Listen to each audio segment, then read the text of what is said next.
Shri Jacob George, ഇപ്പോൾ ഉമ്മൻചാണ്ടിയുടെ പേര് പറഞ്ഞോ ഇല്ലയോ എന്നത് ഒരു പ്രശ്നമായിട്ട് കാണേണ്ടതുണ്ടോ? ആ മുഖ്യമന്ത്രിയുടെ പ്രസംഗം താങ്കൾ മുഴുവൻ കേട്ടതാണല്ലോ. അതിൽ മുഖ്യമന്ത്രിയുടെ അന്നത്തെ മുഖ്യമന്ത്രിയുടെ പേര് പറയുവാനുള്ള ഒരവസരം ഉണ്ടായിരുന്നോ? നമ്മളത് സാങ്കേതികമാവാം, അല്ലെങ്കിൽ മനഃപൂർവ്വമാകാം. അത് ഏതായാലും പ്രസംഗിച്ചു. ആ പ്രസംഗത്തിലെ പഴയ മുഖ്യമന്ത്രി ഉമ്മൻചാണ്ടിയുടെ പേരില്ല എന്നുകണ്ട് ചരിത്രത്തിൽ നിന്ന് ഒരാളുടെ പേര് അങ്ങനെ മാറ്റാനൊന്നും പറ്റത്തില്ല.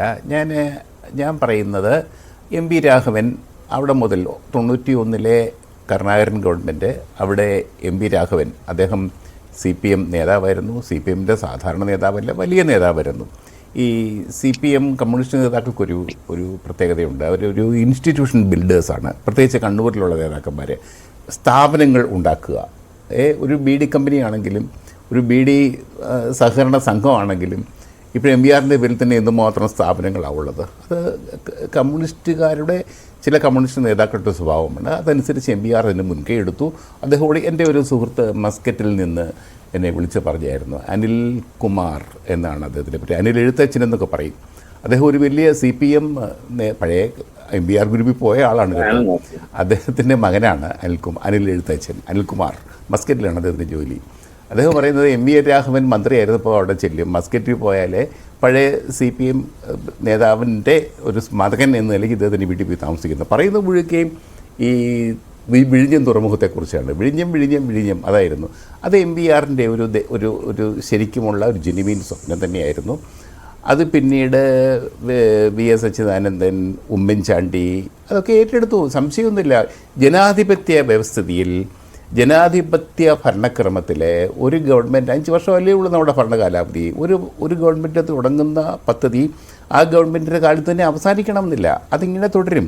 പക്ഷേ ഒരു കാര്യമുണ്ട്, ബഹുമാനപ്പെട്ട ജിൻഡോ പിണറായി അങ്ങനെ തള്ളിപ്പറഞ്ഞത് എന്തുകൊണ്ടായി എന്ന് പറഞ്ഞിട്ട് കാര്യമില്ല. കാരണം കേരളം കണ്ട ഏറ്റവും പ്രഗത്ഭനായ ഭരണാധികാരികളിൽ ഒരാൾ എന്നേ ഞാൻ പറയുന്നുള്ളൂ, പിണറായി വിജയൻ തന്നെയാണ്. അദ്ദേഹം എത്രയോ പദ്ധതികൾ പൂർത്തിയാക്കുക എന്ന് പറയുക, കേരളത്തിൻ്റെ പദ്ധതി പൂർത്തിയാക്കുക എന്നുള്ളത് അത്ര എളുപ്പമുള്ള കാര്യമല്ല. ഗെയിൽ പദ്ധതി, നമ്മുടെ കേന്ദ്രമന്ത്രി ഉണ്ടല്ലോ, അദ്ദേഹം എപ്പോഴും പറയും എന്തുകൊണ്ട് ഞങ്ങളുടെ ഗെയിൽ പദ്ധതി ഒന്ന് പൂർത്തിയാക്കിത്താ. ഉമ്മൻചാണ്ടിയോട് പറയും, ഉമ്മൻചാണ്ടി സാർ പ്ലീസ്. നിതിൻ ഗഡ്കരി കാറെ കൊണ്ടുവിടും. ഉമ്മൻചാണ്ടി മുഖ്യമന്ത്രിയായിരുന്നപ്പോൾ താഴെ വന്ന് ഈ കാറെ യാത്രയാക്കും. ഞങ്ങളുടെ ഗെയിൽ പദ്ധതി ഒന്ന് പൂർത്തിയാക്കി തരണേ സാർ ഇന്ന് അദ്ദേഹം യാചിക്കുമായിരുന്നു. പിണറായി വിജയനോട് അത് തന്നെ. പക്ഷേ പിണറായി വിജയൻ നിശ്ചയദാർഢ്യത്തോടുകൂടി, മുഖ്യമന്ത്രി പിണറായി വിജയൻ വളരെ ശക്തമായ കണിശമായ പ്രവർത്തനങ്ങളിലൂടെ ഗെയിൽ പദ്ധതി പൂർത്തീകരിച്ചു.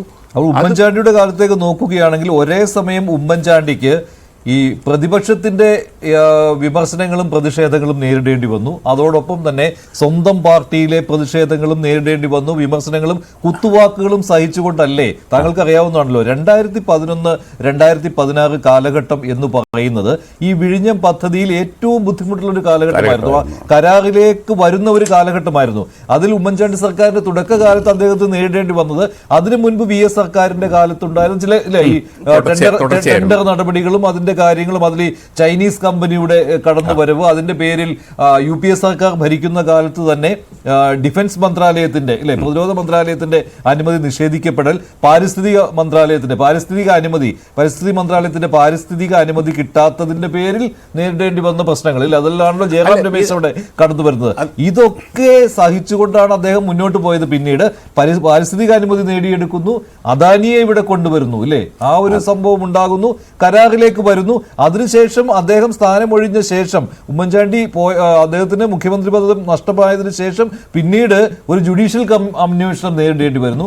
അതിലും അദ്ദേഹം കുറ്റവിമുക്തനായിട്ട് വരുന്നു. വിഴിഞ്ഞം സംഭവത്തിൽ അതുണ്ടായല്ലോ, വിഴിഞ്ഞം കമ്മീഷനിലും അങ്ങനെ വന്നല്ലോ.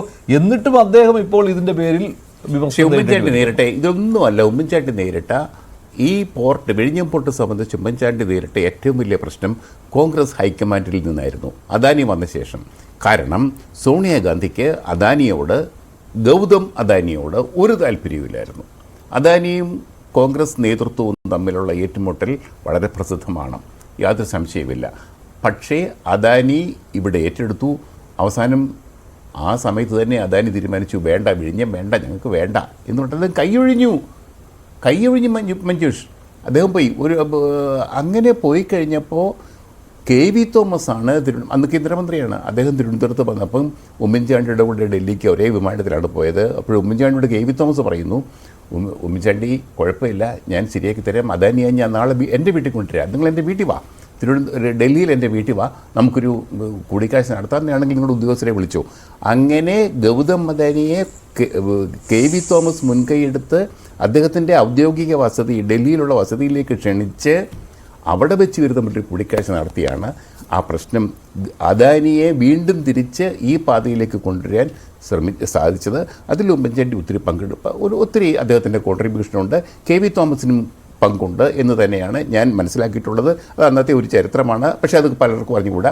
സോണിയാഗാന്ധി ഇത് അറിഞ്ഞപ്പോഴത്തേക്ക് KV തോമസ് ചൂടായി കേട്ടോ. ഇത് രഹസ്യമായിട്ടാണ് ഈ മീറ്റിംഗൊക്കെ നടന്നത്. ഉമ്മൻചാണ്ടിയും ഗൗതം അദാനിയും തമ്മിൽ ഒരു കൂടിക്കാഴ്ച KV തോമസിനെ വീട്ടിൽ വെച്ച് നടത്തിയത് സോണിയാഗാന്ധി അറിഞ്ഞ പ്രശ്നമാണ്. എല്ലാവരുടെയും പണി പോകുന്ന ഏർപ്പാടാണ്. പക്ഷേ എന്നിട്ടും അത് നടത്തി. അത്രയും ഒരു കഷ്ടപ്പാട് സഹിച്ച് തന്നെയാണ് കൊണ്ടുവന്നത്. പക്ഷേ എന്ന് വെച്ചിട്ട് ഉമ്മൻചാണ്ടിയെ ഈ പ്രശ്നത്തിൽ, ഈ പദ്ധതിയുടെ കാര്യത്തിൽ അതൊരു ഫിനിഷിംഗ് പോയിന്റിലെത്തുന്നതിൽ ഇപ്പോഴത്തെ മുഖ്യമന്ത്രി പിണറായി വിജയൻ വലിയ പങ്ക് വഹിച്ചിട്ടുണ്ട്, യാതൊരു സംശയമില്ല. അതിൻ്റെ ഒരു ആകത്തുകയാണ് ഇന്ന് അതിൻ്റെ ട്രയൽ റണ്ണിൻ്റെ ഉദ്ഘാടനം. ശരി ശ്രീ ജിൻഡോ, പക്ഷേ അവിടെ പിണറായിയെ താങ്കൾ